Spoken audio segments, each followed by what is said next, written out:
Boa noite a todos. Hoje continuamos com o tema da evolução. E, desafortunadamente não podemos tratar de todo o tema e, portanto, vamos apenas observar algumas áreas interessantes esta noite. Antes de começar, vamos dar uma olhada à genética.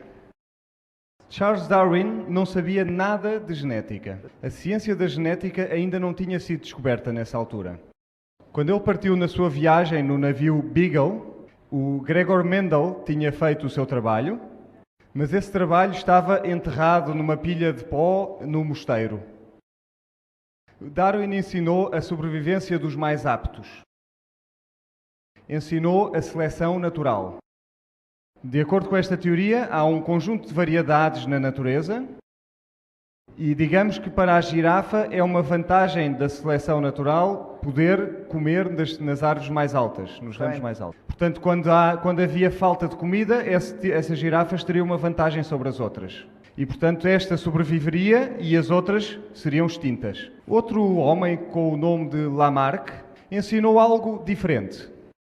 Ele ensinava que os animais lutavam para chegar cada vez mais alto. E se eles tentassem muito, os seus pescoços começavam a crescer. Essa teoria é chamada de lamarquismo e é rejeitada pela ciência, até que há problemas. E nessa altura volta-se a reciclar esta teoria do lamarquismo. Charles Darwin tinha um amigo. Este amigo era chamado o Bulldog de Darwin, Huxley, seu nome. E Huxley era, na verdade, aquele que participava nos debates. É este homem que fazia os debates com o bispo, um dos debates famosos, e que, na verdade, conseguia ganhar as pessoas para a causa da ciência. E ele, na verdade, não ganhava os debates pelos méritos da ciência, mas o bispo usava o sarcasmo, e era por isso que ele ganhava os debates. A ciência não ganhou, ou não ganhava, a atitude é que ganhava estes debates. Quando Darwin estava a viajar em torno da América do Sul, chegou à ilha de Galápagos, ao arquipélago de Galápagos, e lá viu este tipo de animais, corvos. Ele viu este tipo de corvos e todos eles tinham diferentes tamanhos e diferentes formatos, eram de espécies diferentes. E isso era um problema, porque no continente apenas as árvores canoras tinham este tipo de variedade, mas naquelas ilhas eram estes tipos de corvos que tinham tanta variedade. E, portanto, ele assumiu que todos estes corvos, estas espécies, tinham sido originadas num único par, num único casal. Na mentalidade da época, acreditava-se que Deus tinha criado espécies imutáveis, cada uma individualmente. E aqui havia um exemplo de óbvia mudança. E, portanto, Darwin concluiu, portanto, Deus não pode ter criado todas estas espécies. Ele, na verdade, foi um bocadinho longe demais. Podia ter simplesmente dito que Deus não criou espécies imutáveis, mas ele deu o passo de que Deus não criou.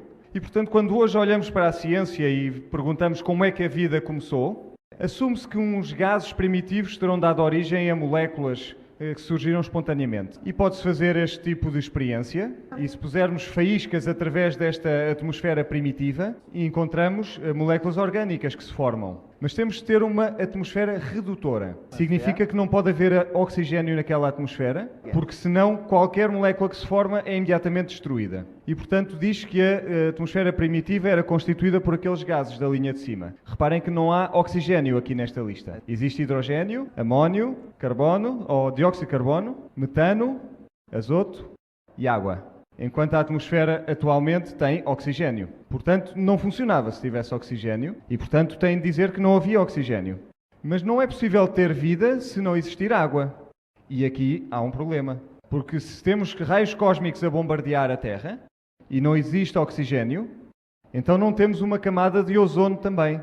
E, portanto, não existe esta camada protetora do ozono. E, portanto, somos bombardeados por uma grande dose de radiação. E isso significa que as moléculas de água imediatamente serão separadas em hidrogênio e oxigênio. E, portanto, nunca poderá haver uma atmosfera sem oxigênio se havia água no início. E, portanto, esta teoria, na verdade, não funciona, não passa nos testes. E para qualquer tipo de molécula, sejam aminoácidos, os blocos base do ADN ou os açúcares, precisamos de todo o tipo de constituintes de base.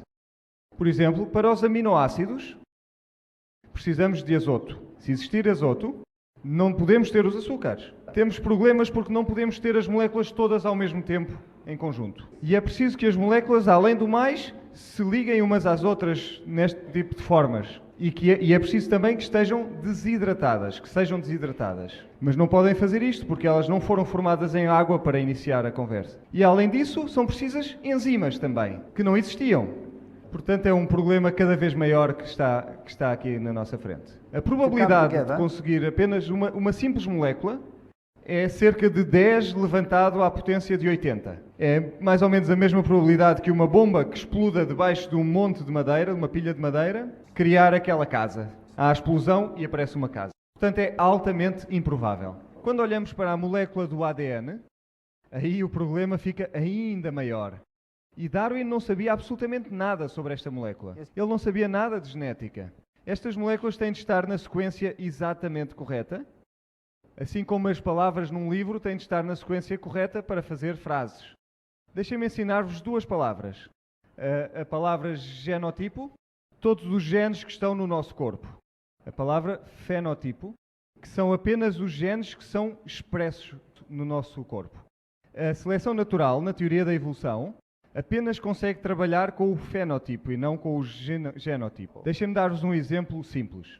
Se estivermos a caminhar no Alasca e um urso polar vem contra nós e nós fugimos e temos um amigo que está connosco e o nosso amigo é baixinho e gordinho e o outro é grande e forte e pachorrento como eu, qual destas pessoas é que tem a vantagem da seleção natural?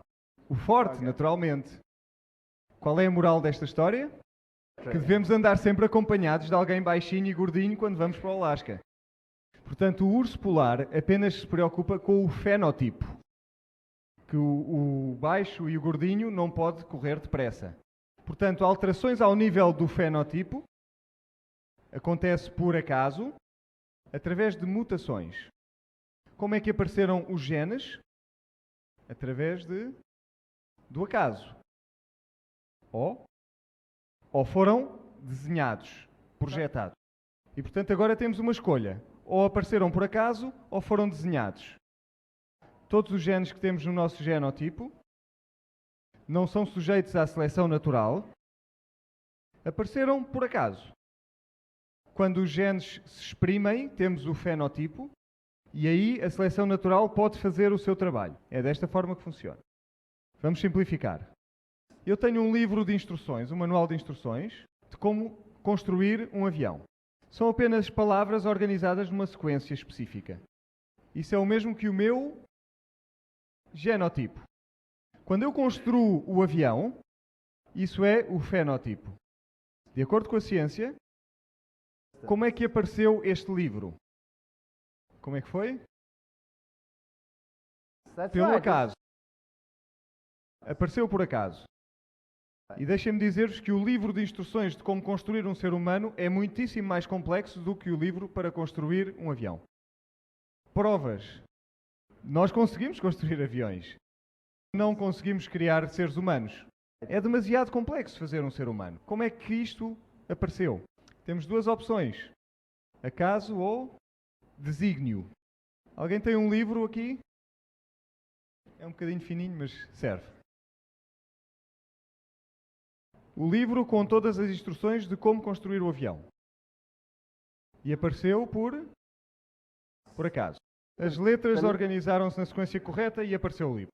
E as letras também apareceram por acaso elas próprias. E, portanto, pelo acaso, eu tenho na minha mão um livro com todas as instruções de como construir um avião. A probabilidade é extremamente remota, mas aconteceu. Eu tenho aqui o livro na minha mão. Vamos pousar aqui o livro. Vou pegar numa cadeira. Sento-me e espero que o avião apareça. Quanto tempo é que eu terei de ficar aqui sentado? Eu vou ficar aqui sentado para sempre. É o que a ciência diz que acontece. Se tivermos as instruções por acaso, ainda não sabemos ler as palavras, primeiro temos que construir o avião, portanto, também pelo acaso tem de se transformar o livro, as instruções, no avião. Qual é a probabilidade disso?